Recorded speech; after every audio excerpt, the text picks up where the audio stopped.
सुप्रभात प्यारे बच्चों। कक्षा 5 में पाठ 10 जिसका नाम है सोना।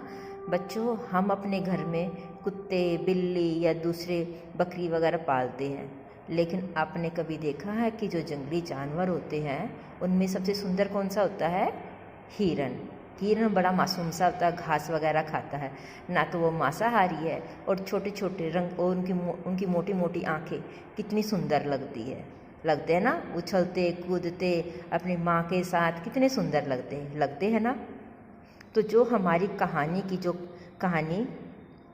जिन्होंने कहानी लिखी है, महादेवी वर्मा। क्या नाम है इसका? जिसने कहानी लिखी है, महादेवी वर्मा जी हैं। ये जिन्होंने कहानी लिखी, महादेवी वर्मा। ठीक है।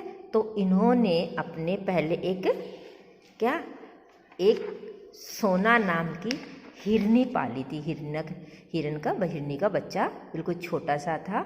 तो उसके पास उसकी सहेली आती, उसकी सहेली ने पत्र लिखा कि मेरे पास एक वो है, हिरन है, क्या तुम उसका ध्यान रख सकती हो? तो फिर इनको वो फिर पुरानी एक घटना घटी थी उनके साथ, तो उनको वो घटना याद आ गई। बच्चों देखो, हिरन है घर में पालते हुए, घर में तो देखो जो जानवर होते हैं हम उनको पालते हैं, लेकिन हमें पशु पक्षियों के बीच के प्रति प्रेम होना चाहिए, संवेदन होना चाहिए, उनके दुख से हमें दुख होना चाहिए। ठीक है ना। वो इंसानों को प्रेम करते हैं।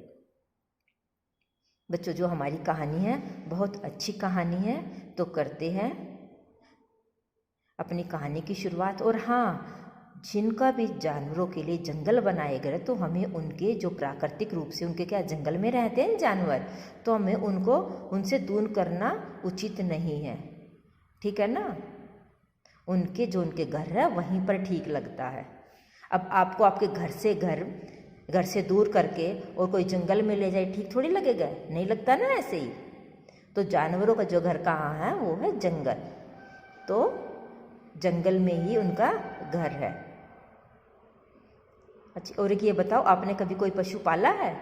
देखो उसका ध्यान कितने रखते हैं। और जब वो थोड़ा सा बड़ा हो जाता है, तब देखो वो आपकी छोटी छोटी बातें, आपके साथ खेलना, घूमना फिरना, और वो आपके साथ कैसी कैसी शरारतें करते हैं ना। चाहे आपने बिल्ली पाली हो, चाहे कुत्ता पाला हो, या बकरी पाली हो, कोई भी ऐसी कोई जानवर आपने पाला हो, तो देखो इतना अच्छा लगता है ना। बच्चों जानवर भी प्रेम को समझते हैं। तो चलो करते हैं अपने अपने पाठ की शुरुआत। सोना। देखो इस चित्र में क्या दिख रहा है? एक बकरी, क्या है ये? हिरन का बच्चा दिखाई दे रहा है। हिरन भी, और बच्चे हैं। बच्चे किसके? स्कूल की ड्रेस पहने हुए हैं। ठीक है। विद्यालय है ये, और ये बच्चे स्कूल की ड्रेस पर, ये हिरन का बच्चा है। कहानी बहुत अच्छी है बच्चों, बहुत आपको अच्छी भी लगेगी।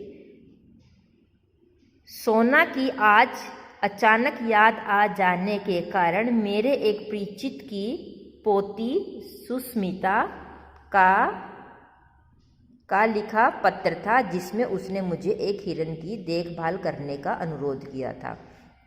सोना यानी कि जो एक हिरन था। अब सोना कौन है? सोना याद आ गई किसको? जो कवित्री थी उसको याद आ गई, जिन्होंने कहानी तो याद आ गई।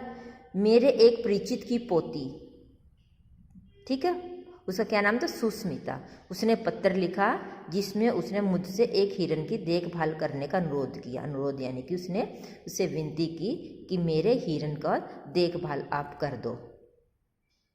किससे? जिसने ये कहानी लिखी है। वैसे तो कई वर्ष पहले मैंने निश्चय किया था कि अब हिरन नहीं पालूंगी। इसने सोचा था कि अब मेरे साथ जो इसकी ये थी, सोना थी, उसने पाला था, फिर उसके कुछ साथ कुछ दुर्घटना हो गई, तो फिर उसने निश्चय किया कि अब मैं इसको नहीं पालूंगी, किसी भी हिरन को नहीं पालूंगी।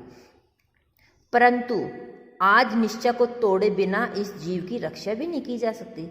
लेकिन जो उसने निश्चय किया था कि नहीं पालूंगी, लेकिन अब जो दूसरा जिसको सुस्मिता ने अनुरोध किया था कि एक हिरन की देखभाल करने के लिए, तो उसके लिए तो अपना प्रॉमिस तोड़ना पड़ेगा ना, अपना निश्चय तोड़ना पड़ेगा, क्योंकि तोड़े बिना तो उस जो हिरन है उसकी रक्षा नहीं की जा सकती। ठीक है ना। तो सोना भी इसी प्रकार अचानक आई थी। सोना, देखते कौन है सोना, परंतु तब तक वह अपनी शैशवावस्था भी पार नहीं कर पाई थी। शैशवावस्था बिल्कुल छोटा सा बच्चा होता है बच्चों, उसको बोलते शैशवावस्था, बिल्कुल छोटा होता है ना बच्चा, वो उसको बोलते हैं शैशवावस्था। एक तो बचपन होते, थोड़े से बड़े बच्चे होते, शैशव 2-3 साल के होते हैं ना बच्चे। जब बच्चे 1-2 साल के होते हैं, 1 ही साल का, तो उसको शैशवावस्था भी बोलते हैं, भी पार नहीं कर सकी थी। सुनहरे रंग का कोमल लघु शरीर, सुनहरे यानी कि ऐसा सुनहरा रंग का कोमल लघु शरीर, छोटा सा शरीर, छोटा सा मुंह और बड़ी बड़ी पानीदार आंखें। देखती थी तो लगता था अभी छलकने लगेगी। मतलब किसके बारे में बात कर रही है? एक सुंदर से हिरन के बच्चे के बारे में बात कर रहे हैं, ठीक है। उसकी हिरन की आंखें मोटी मोटी होती है ना, लंबे लंबे कान, पतली सुडौल टांगे, सब उसके मनमोहक रूप से इतने प्रभावित थे कि उसे सोना, सुवर्णा, स्वर्णलेखा और न जाने कितने ही नामों से पुकारा जाने लगा। किसको? हिरन के बच्चे को, जिसका रंग सोने जैसा था, आंखें बड़ी बड़ी, लंबे कान और टांगे पतली, ठीक है। तो किसके बारे में बात करें? हिरन के बच्चे के बारे में, जो बहुत छोटा था। आकाश में उड़ते पक्षी आपने देखे हो, कितने सुंदर जान पड़ते हैं, परंतु मनुष्य उन्हें अपनी बंदूक का निशाना बनाकर खुश होता है।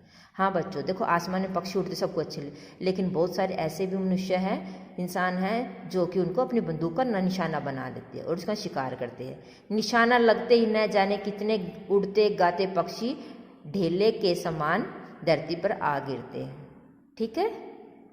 किसी को लाल पीली चोंच वाली गर्दन टूट जाती है, जो पक्षी इतने सुंदर लगते हैं, रंग बिरंगी जिनकी गर्दन चोंच होती है वो टूट जाती है। तो किसी के पीले सुंदर पंजे टेढ़े हो जाते हैं, क्योंकि जब किसी को गोली मारते तो टेढ़े हो जाते हैं ना वो। किसी के इंद्रधनुष रंगों वाले पंख बिगड़ जाते हैं, परंतु मरने वाले अपने निशाने की सफलता पर नाच उठता है। परंतु जो शिकारी होता है वो तो अपने निशाने पर नाचता, खुश हो जाता है कि मैंने उस पक्षी को मारा। लेकिन देखो, इतने पक्षियों को मारना अच्छी बात थोड़ी होती है।